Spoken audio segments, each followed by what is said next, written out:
Again, tough one, as I said after the game.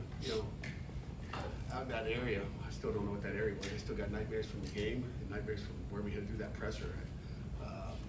That was not Division I, but I don't know if you guys could even hear me. But that was a tough game to swallow. And I think everybody would like to point and say, it's this play or that play. But there's plays all over the field. And, as a coach, you go back and watch the tape and you see even more and more and more of just like, wow, we really did give it away. And again, we can point to the penalties. We can point to, a slide. We can point to some, just crappy coverage. In that, last 40 seconds, I guess, in the second 2 minute that our defense was involved in, that you didn't want to be involved in on a short field again, which puts the defense in a rough spot. But with a 21-yard penalty and a 32-yard punt, instead of starting at the 50, they could have started at their own -21 and put the numbers together, which I have. So it was just a rough night. I mean, you take the first, second, third quarter out of it, just really what happened that fourth quarter, just not something I've been accustomed to. Usually at Pitt we finish, and again our guys gave great effort. There was no lack of effort out there. It was just I don't know if it was focus or what, but we just didn't play like we should play, not like a Pitt football team. Continue to be disappointed in the way we rush, stop the rush, stop the run. And I reminded our defense last week. In the last 3 years, I guess, we've been spoiled. We've been number 1 in the ACC in rushing, the top 10 in rushing defense, and we're at 6th right now, I believe. But that's like a far, far, difference from what we've been at, and that's, I guess, some of the frustrations I have defensively. And then offensively, we were two-dimensional. I wish we rushed for more than what we rushed for, but throw for 300 yards. We just had drive killers that we could rush for 200 if we blocked better and get to the right guy and do the right thing. And there's times we're not doing that, which is stop and runs. It's stop and runs on 4th and 1. But the drive killers are whether it's 4th and 1 or 4th and 4, you don't get it, or you don't block the right guy on a certain run play. It doesn't get the run game going. So those are some of the frustrations, really both having to do with the run game, not the pass game. That's kind of where it is. But just lack consistency across the board. Lack consistency in our punting. We can point to that. I mean, there's plays all over the place, and not just the slide or the penalties. It's like they're all over the place. It's not just, and again, that's why it's a team game. That's why it's played 4 quarters. Not we just go play the last 2 minutes again and see who wins. It's all over the place the entire game. That we got to continue to get better, and I think we are getting better. We certainly didn't show it maybe Saturday. Questions? Pat, do you think maybe the slide rule should be reviewed, considering that in the Florida State game, Jordan Travis was farther from the first-time marker than Christian was, and they gave him a first down? I think so. I mean, first of all, the slide rule is to protect the quarterback. Okay, protect the quarterback's trying to protect himself. It's not for an official to determine when he started the slide and all that stuff. And it would have been nice if the officials would go and look in the little TV there and go, okay, let's be sensible here. The kid was being smart. He wanted to stay in bounds. So I give him that, and wish he'd take a couple more steps or whatever. But it is what it is, and to me, it's still first down. But it's over. You said you felt like you made a rookie mistake in not diving for it. Did you look back, when you look back at it, do you think that it was just kind of like, hey, that's what most quarterbacks would do? That's what most quarterbacks would do. And talking, and again, I'm no quarterback guru. And Coach Signetti brought up a good point. I said, can't you just dive forward instead of backwards? That's what fumbles happen. I was like, well, you're probably right. I mean, the other thing would have been worse is if diving forward and the ball goes on the ground. So you see most quarterbacks are going to slide feet first. Bostic, true or false, Bostic? He never ran that far. He couldn't get the sticks, so it didn't matter.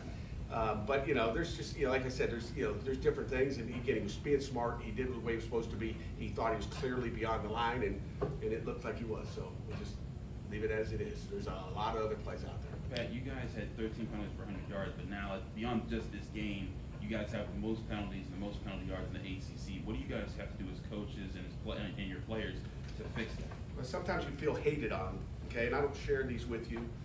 I don't share these with you weekly about what goes into the ACC office, and I'm not going to get into it. I'm not going to talk about what comes back. But sometimes you feel like it just needs to be called both ways, and sometimes you feel like it's not as a coach. But I'll just talk about our penalties. I brought a sheet in here just because we talk about it all the time. Defensively, we had 4 aggressive penalties and 2 selfish. You guys know what we call it selfish penalties, when it's just like, it's just not good, selfish. The 2 by, Donovan, who's apologized 10 times to me since the end of the game. He's crying after the game. I mean, he didn't mean to do it. He was, just pulling a guy off the pile. And it was a penalty, what he did. I don't know if the second one was real.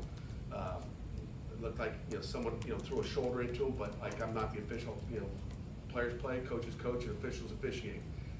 We had 3 defensive holdings, which, again, to me, it's a go both ways. I just, I don't know how to officiate it. I don't know how to coach anymore, I guess. And we had a face mask.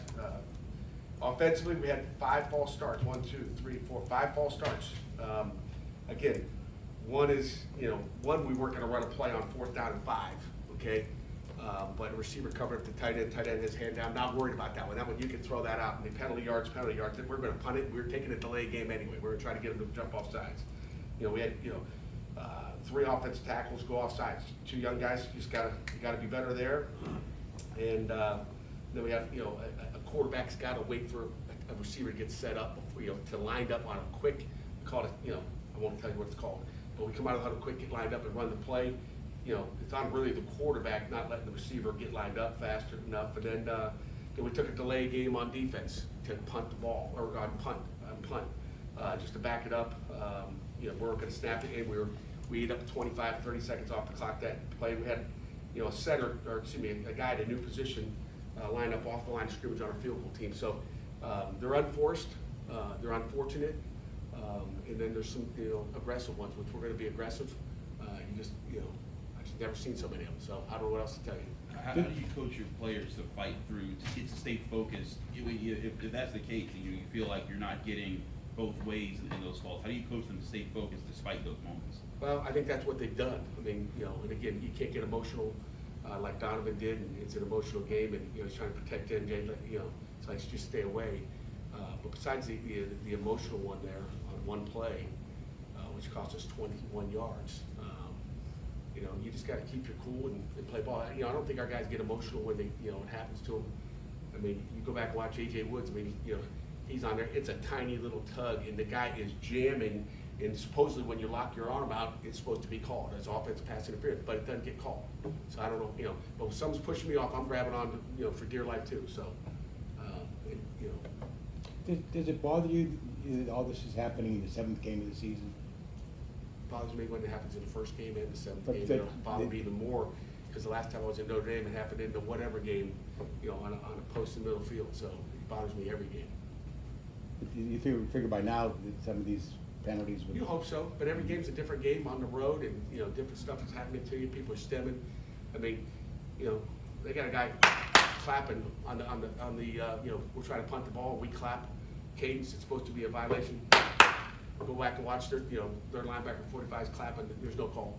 Like, I don't know why, but just luck of the draw, I guess. Overall, how would you evaluate Christian's performance, slide aside? Christian, I thought, played a pretty solid game. I mean, he took what the defense was giving him. He made some nice throws. He had a couple where we'd say mentally, don't go there, go there. A couple of those, which I don't know if a quarterback's ever gone through a game and had ones where he didn't have a couple of those. But I think he got better from the 1st game to the 2nd game. I mean, he started off, I don't know what it was, 7 for 7 or 8 for 8 or whatever it was. I mean, he was on fire. They changed some stuff up, but he made plays when he needed to. And again, we got to convert more 1st downs. I mean, I think we had 3 and outs this past weekend. The week before, does anybody remember how many we had? 7. I remember. So, when you look at stuff like that, we're moving. We won the time possession. The week before we didn't. We got crushed with it because you're going 3 and out 7 times. You're not gonna you're gonna struggle that way. So they're getting better little by little. And you like to eliminate it's penalties. It's a messed up coverage. Not executed properly. It's and not blocking the run game. And there's, like I said, there's stuff everywhere. I'm sitting there trying to plug holes everywhere, and that's kind of where we are right now at this point. And obviously, you'll be challenged by Notre Dame. What can you do defensively? Is it personnel changes or to improve that rush game quickly? maybe, we're looking at everything, but every offense gives you a little bit different. And again, give Wake credit; they did some different things, that we really did prepare for. They lined up in the pistol more than we've seen them. New quarterback, they did some things different that we didn't practice as much for. Practice a little bit more on other things that they didn't do when we didn't know who the quarterback was going to be. Didn't really know there was an even issue with their starting quarterback. So prepared for him, and then you had really a totally different guy in there. And again, they switched the run game up a little bit, but we got to execute. And again, we haven't forgot how to coach defense and how to stop the run. Okay, it's what we do. It's like I said, we got to coach better. We got to get it out of them, and they got to learn better and execute better. And that's what it comes down to. Jake came in that second half. It seemed like he was playing some guard with Terrence still at center. What do you like about that order on the offensive line? We'll look at it. I mean, Jake was back and Blake was back, so we had really 4 guards that played for us, and just trying to find the best combination now. I think they're all back, healthy, or at least close to being healthy right now. So I can't tell you I like anything yet, but we'll keep looking. From what you've seen of Sam Hartman. Hey, we protected the quarterback too. How many sacks did we give up? 0. That's that's big time. From what you've seen from Sam Hartman this year, how has he evolved as a passer since the last time you saw him, which I believe was the ACC championship in 21? Yeah, obviously totally different offense. He's in a pro-style offense. He's actually huddling up, taking snaps under center. So you've seen him progress to more of a, if he's going to play in the NFL, it's going to have to be in that type of offense, not what they're doing at Wake Forest.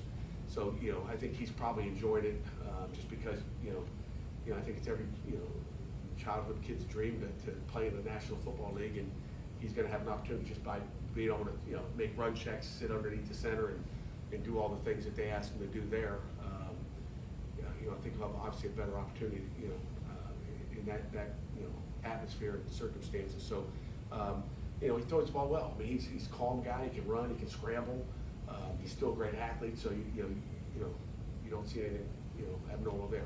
Again, we haven't really talked Notre Dame, so we'll get into Notre Dame. Obviously, Marcus Freeman's done an outstanding job here, I think, in his second season.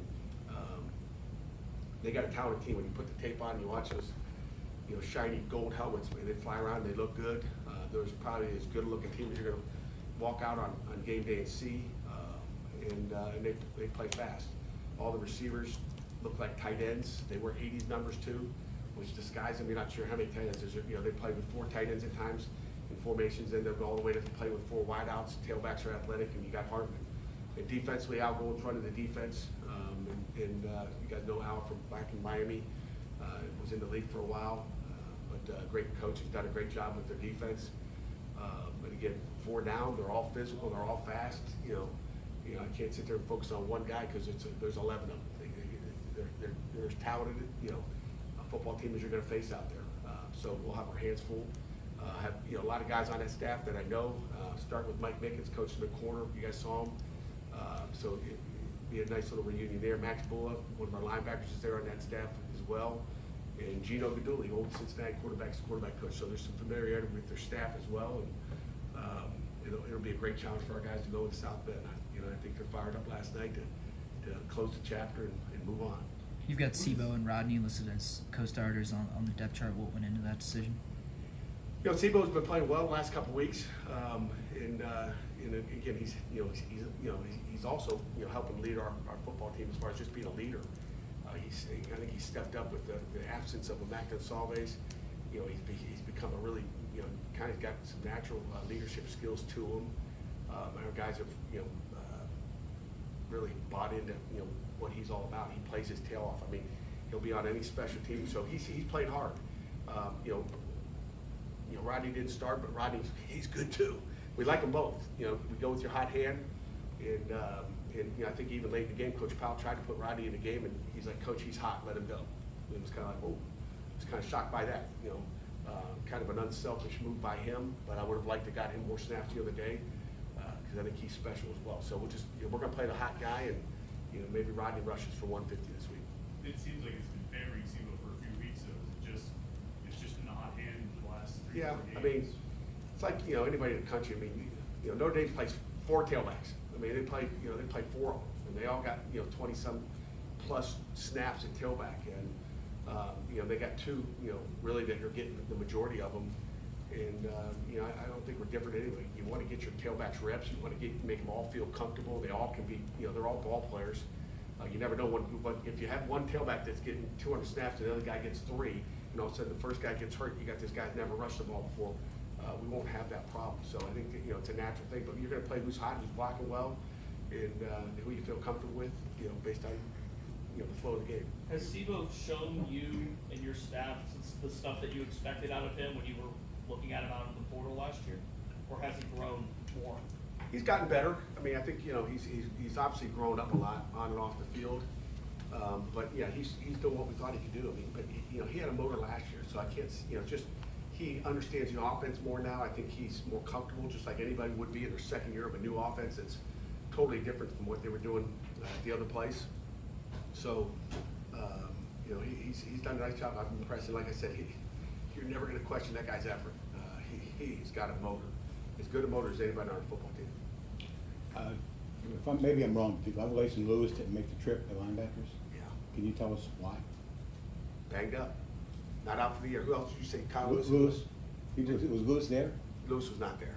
So And then, they you know, both we were- lost Solomon to Shields in the first half. And I tell you what, you know, Jordan Bass for a freshman in base defense, and you know, and I didn't really realize, you know, when you think about how, you know, your third down package, you know, we weren't very good on third down, and poor Jordan Bass is starting on that team too. You know, I didn't, you know, take into account the effect there, but you know, we had a lot of walkthroughs in fall camp. There wasn't one walkthrough that Jordan Bass spent in third down at all, because it's like, that's way too much. Let's just get you to be good with your base defense. But Jordan Bass played well. I was impressed with him for his first game. He's only going to get better. We got to get Miles going this week as well, I think. But Jordan Bass, you know, for playing 4 plays last week on defense, and then having 51 plays on defense, you know, it's way too many. But that's kind of what that was what we were under, and it cost us at the end of the game too. It wasn't necessarily his fault, but you know, I would have hoped we would have adjusted a little bit better than what we did. But you know, you play with young guys. Sometimes they're not going to be perfect. They're not even close to perfect. Our guys that played for 4 or 5 years aren't perfect. Yeah, I was impressed with the way Jordan Bass played, pulled the trigger, and made plays. Can Jordan and Rasheem kind of expect some more playing time moving forward? There's no question about it. I mean, Jordan's going to get more playing time, period. He's only going to keep getting better. And you know, just based on injuries, we've got to get Miles ready to go as well. Pat, back on Christian, I think he's 10 of 14 for over 130 yards and a touchdown on third downs. His ability to stretch the field with his arm seemed to give you guys extra boost in your passing game. Has his success maybe forced you guys to reevaluate different concepts or different things that you might call with more frequency to open that up more and give your receivers more chances? No question about it. You know, and you know, you say that. You know, our receivers are catching the ball well too. I mean, they're catching the football, and you know, there's no question about it. We're going to get, but again, we're going to take what Notre Dame's going to give you, or you know, the next opponent after that's going to give you. But you know, we got confidence that you know, that he can throw the ball, and he's getting it out quick, and like I said, he's going to keep getting better every week, I think. Chris referenced third downs. Christian playing really well. There were a couple like long third downs that he converted on. What makes him able to, you know, perform in those situations where there's a lot of pressure and there's a long way to go? You know, that's what quarterbacks are supposed to do, right? They all have to do that. But you know, he's done a good job going through his progressions and knowing where to go based on the coverage. And you know, that's the name of the game is, you know, looking over here. Okay, they got that. Boom, and coming back here, he's able to come back to, you know, his second or third read, and has done a nice job. How about 1 or 2 more? Anyone else? Did you notice the team's mood any different?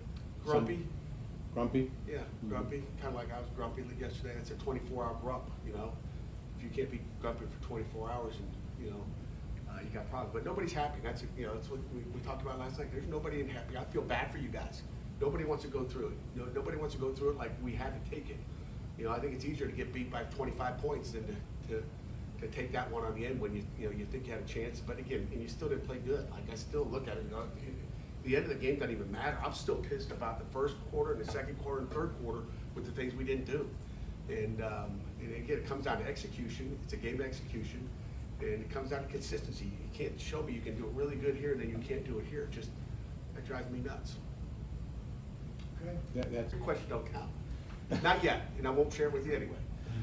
Your guys' pass rush up front it wasn't able to get home at the late in the game. What has to be better, especially from your down guys? And AJ Woods was the guy that seemed to get the most pressure for you. Yeah, well, great question. Great question. I mean, I think AJ Woods had 3 sacks. Okay, so we're not who we were last year or the year before, and we know we lost some dudes up there.